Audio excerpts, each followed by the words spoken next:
Jokes corrupt the mind. Jokes lead to a breakdown in discipline.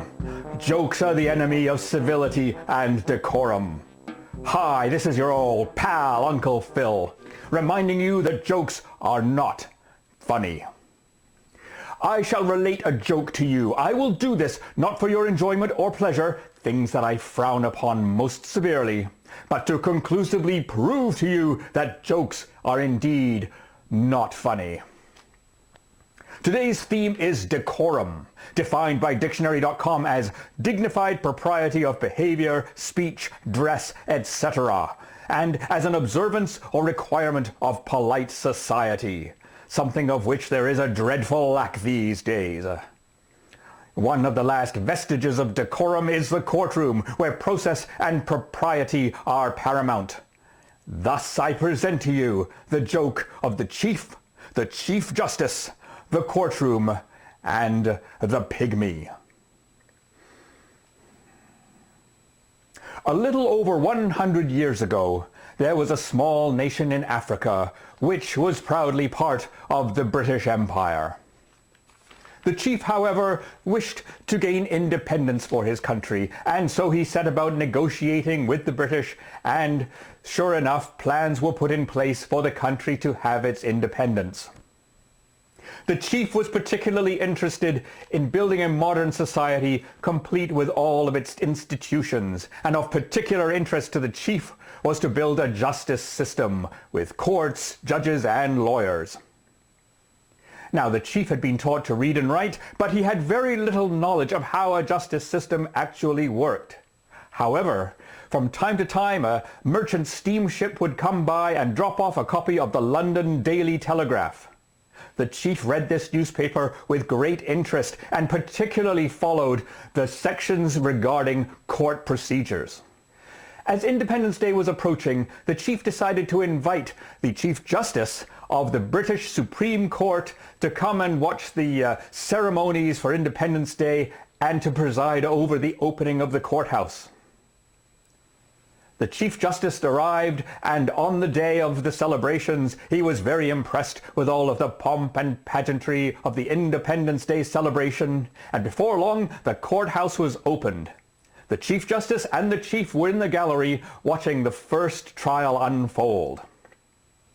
Everything was proceeding properly until suddenly a pygmy burst into the back of the courtroom and ran through the court, feeling the breasts of one woman after the other. Well, the Chief Justice was apoplectic. He said, "This is an outrage. What is this disgrace? What is this complete breakdown in decorum?" But the chief just looked puzzled, and he held up his copy of the London Telegraph, and he said, "But, Your Honor, it says right here, a small titter ran through the courtroom." Thus ends the joke. As you can plainly tell, this joke is not funny. It is an historical account of a terrible breakdown in court decorum, an account that must be preserved for future generations as a cautionary tale for the ages. But in addition to that, the joke does not make sense. The chief seemed to think that the sentence, "a small titter ran through the courtroom," meant that a short person ran through the courtroom grasping the bosoms of the ladyfolk.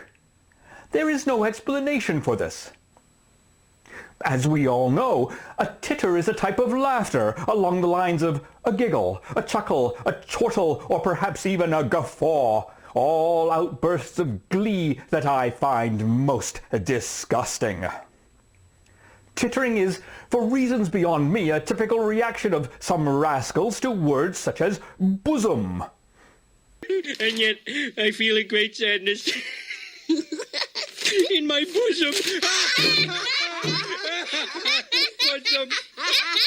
Bosom. To titter is to laugh, something like this. Forgive me, I'm not very good at this. Tee. I beg you, concerned viewer, to forgive my unseemly outburst.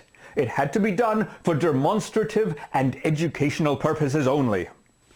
Any connection between tittering and the memories of the female folk escapes me, as it would all of you decent people. That is why the joke makes no sense and is not, in any conceivable way, funny. So, join me in living according to the PASS principle: propriety, austerity, sobriety, and severity, for all and forever. So when some scallywag offers to share a joke with you, just say, "No, I shall pass." My fellow citizens, I call upon your assistance in my quest to banish humor, merriment, and jocularity. I implore you to like this video, share this video, and add your praises in the comments section. The future of humanity is riding on it. I'm your old pal, Uncle Bill, and as I've shown yet again, jokes are not funny.